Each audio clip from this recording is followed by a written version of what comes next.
to CJC Adventures. Carl here, and today brother Craig's with me, and we start in the 1700s. We're heading back in time, and we're going to discuss a very special man who devoted his life to what he believed in.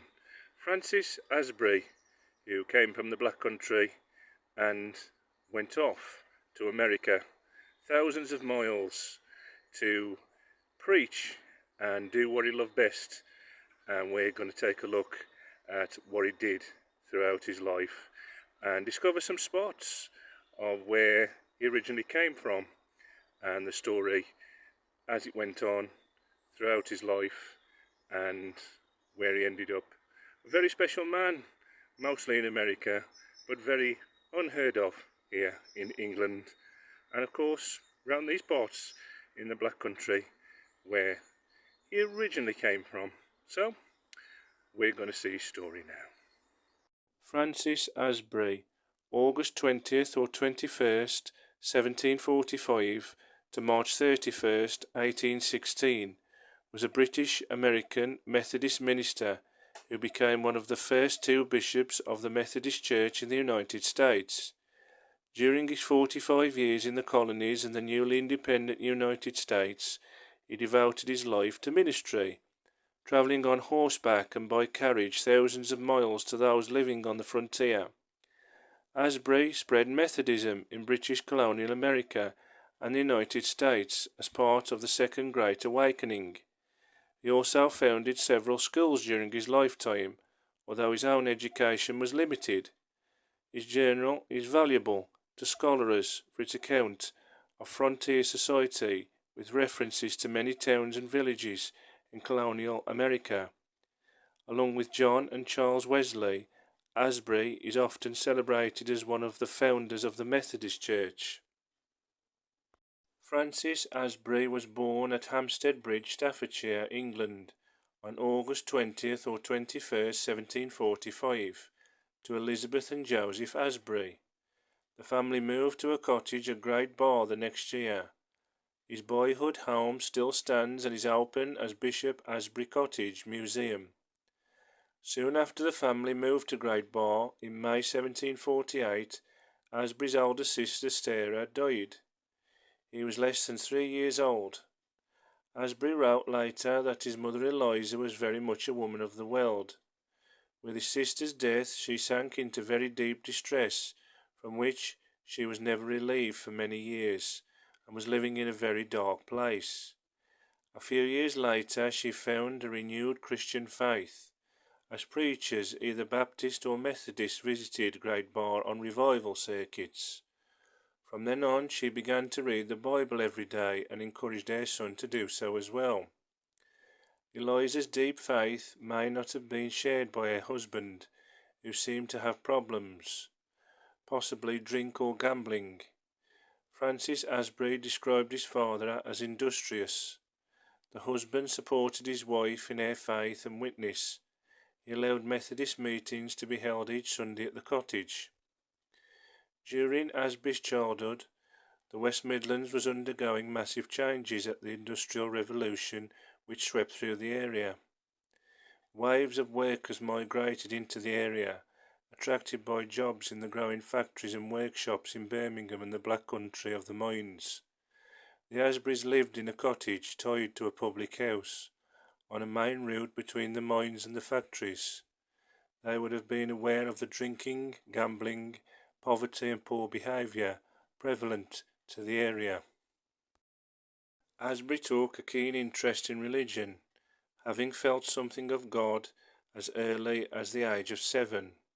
He lived not far from All Saints Church in nearby West Bromwich. Asbury had his first formal job at age 13.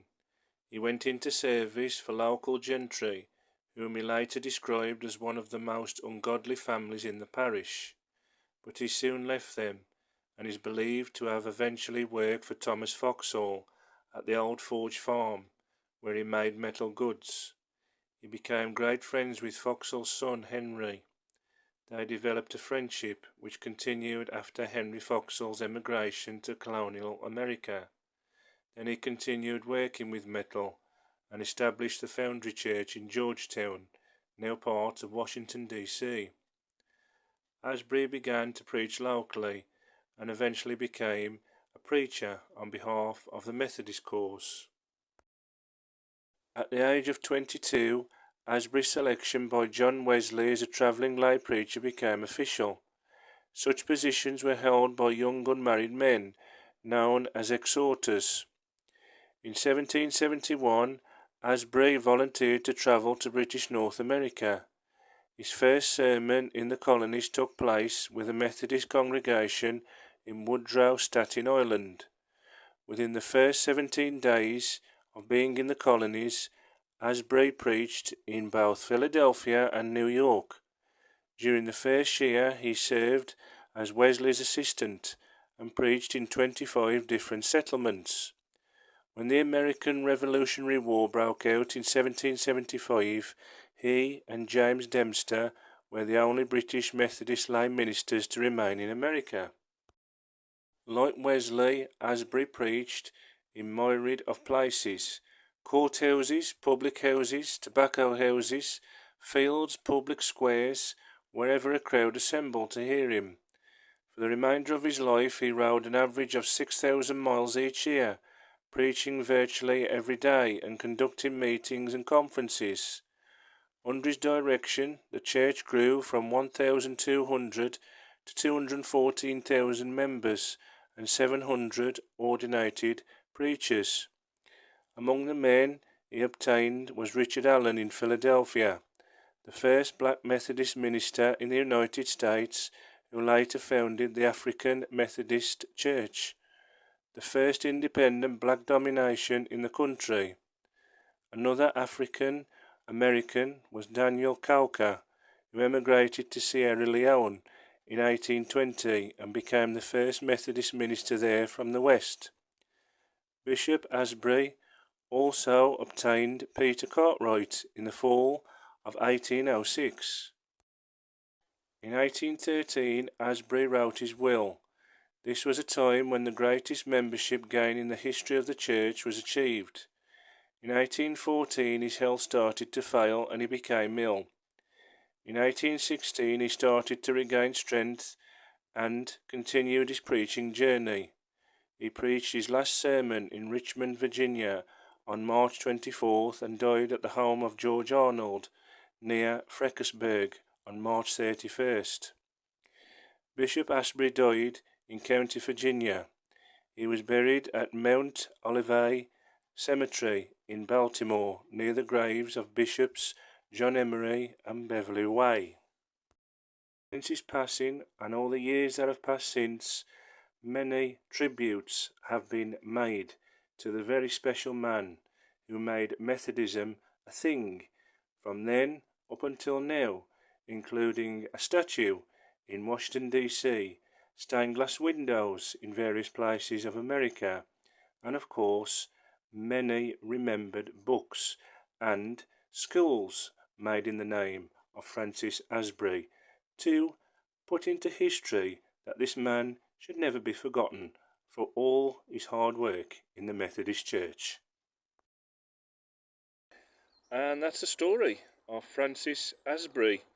And you have to say, he didn't mess about, did he? He did what he wanted to do. He went out to the colonies of America and other places in this country, in Great Britain, and he just carried on with life. Some people, we do say to ourselves, I'll try that one day, and we don't really get a chance to do it for whatever reason. But he believed in something, and he went out and done it right up to the day he passed away. So that has to be respected by a man who really stuck to his guns and carried on. We're going to look at a few places now where his story started and what inspired him to go and do what he did all around the West Bromwich area. So we'll go now and take a look at some of those special places that inspired Francis Asbury.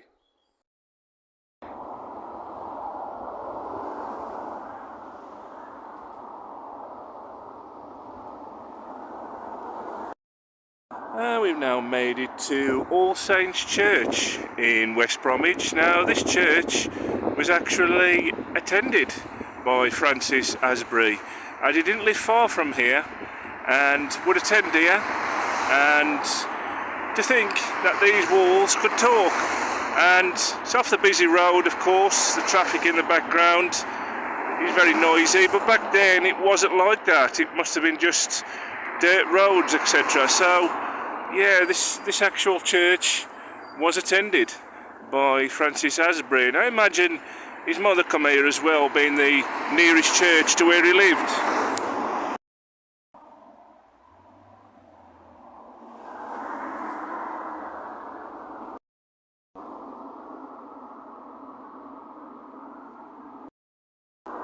Looks like a nice, well-preserved church, don't it? Yeah.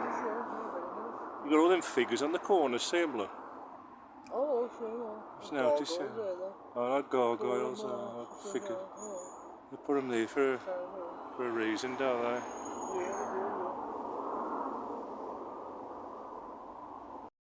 Well, it says here, look, 1547, 1650. They're not years, are they? Oh, definitely. Walter Stanley, It's not named after him, mate, you know, the bench and... A lot of ground here and all, ain't there? Yeah, there is, yeah. You look round like there's a lot of...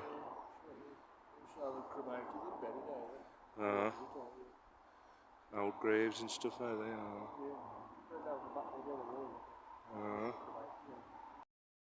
There's the church itself then. Beautiful building though, eh? It's, I just think Francis Asbury, say, in America, went on his travels, and it's one of the churches, it'd be his local church, this would, wouldn't it? Yeah, it would, yeah.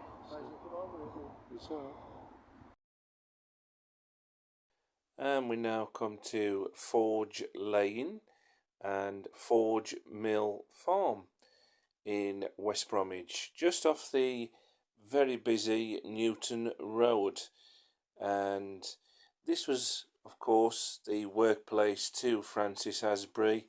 He came here and he worked in metal, of course, and it was sort of a 50-50 job whether he liked it or not. He enjoyed the work, but he didn't enjoy the people that employed him. But of course, as we all know, his calling was travelling and preaching, and this would have been where he would have came every day to do a heavy workload. And of course, farming back in those days, it's always been difficult, but in those days it must have been really backbreaking, and working in metal was no different to farming. Very hard work. And this farm, Forge Mill Farm, is still a working farm, and families come here, people come here to spend the day. It's a great day out to come here and learn, and it will also be tied into the story of Francis Asbury, who spent many an hour here and basically worked hard and continued to work hard in another capacity, of course, throughout the rest of his life. Bishop Asbury Cottage. We say it's a museum now, right? So it's I lived here, Dave, for about 6 years. 6 years, was it? And then went to America on Oss and Court and Osback. And then it was actually bigger than this was. Yeah. And they took some off it to make the Newton Road, because that's what they needed to do, like, so. Yeah. But this is where he lived. His mother and father and his sister died here. He was only really young when his sister died, and his mother died. I couldn't get over it, and it took to religion, and that's where he got the religion from. So, but this is where he lived. It was his place. But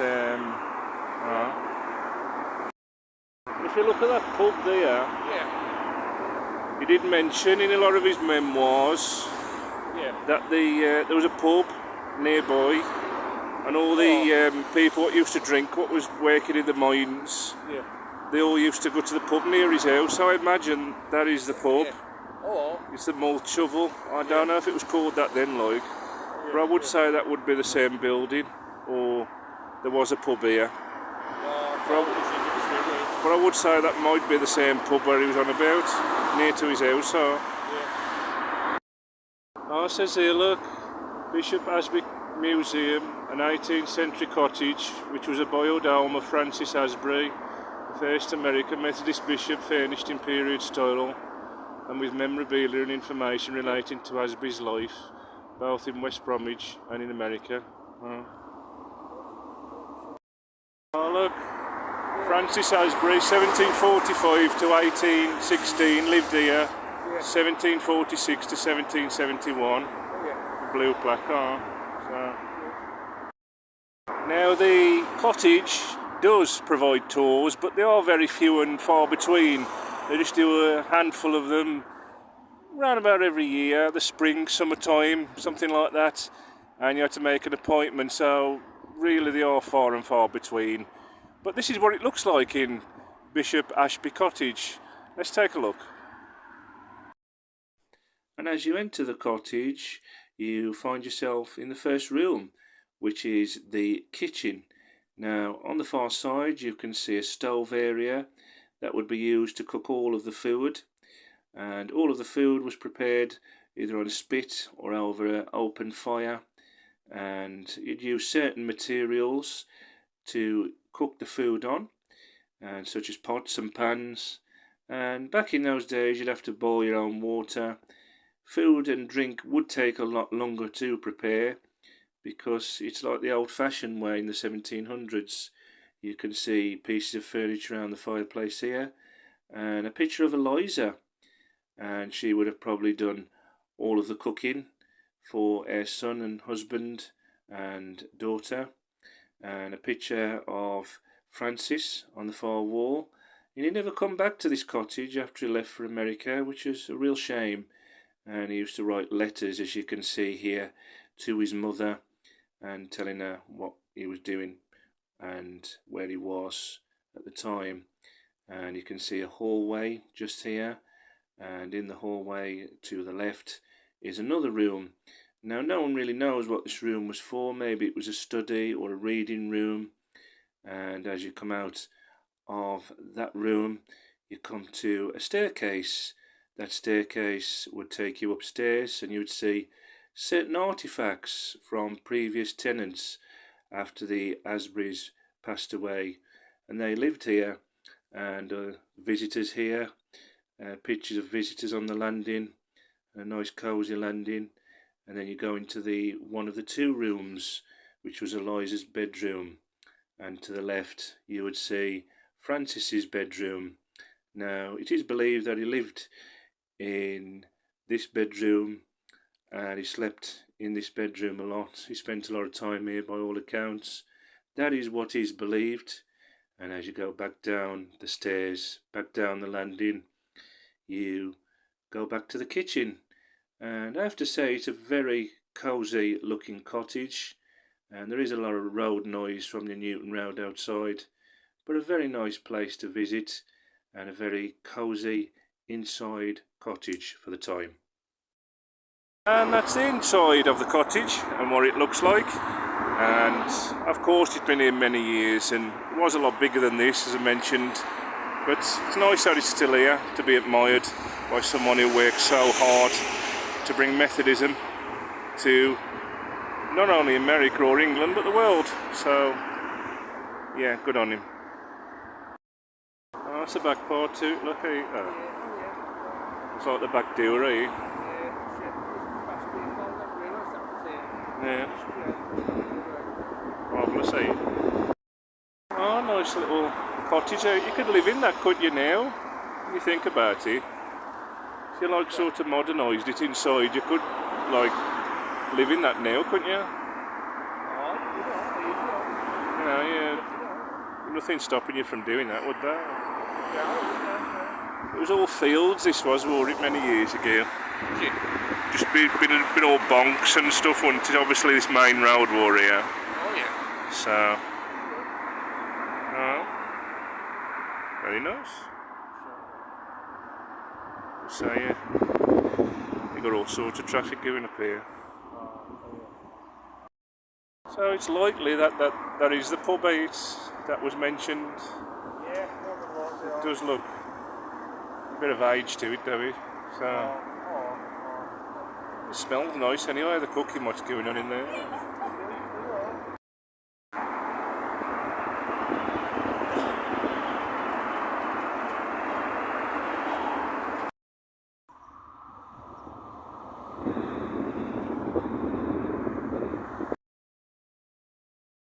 And that's it for today on CJC Adventures, with a story of Francis Asbury. What a story he had, travelling thousands of miles to the frontier to do what he loved best, preaching. And you've got to be really passionate if you want to do something like that. But that's what he did, on horseback and horse and cart. And he went there and he met people like George Washington, the United States' first ever president. And that must have been something, and obviously he'd never forget doing that. And it was nice visiting the places where he came from, including Asbury Cottage. And the cottage itself originally was one of a number of cottages on the site, and it was good that it's been saved from demolition because of the busy, noisy Newton Road.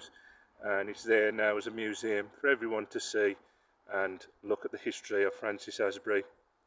If you enjoyed this video, please give it a thumbs up and please subscribe. Click on the subscribe icon, then the bell. You'll be notified when each video is uploaded. And please share the video, and please feel free to leave a comment and I will reply back to each comment left. Until next time, thank you very much for watching. I really appreciate it. Look after yourselves and each other, and goodbye for now.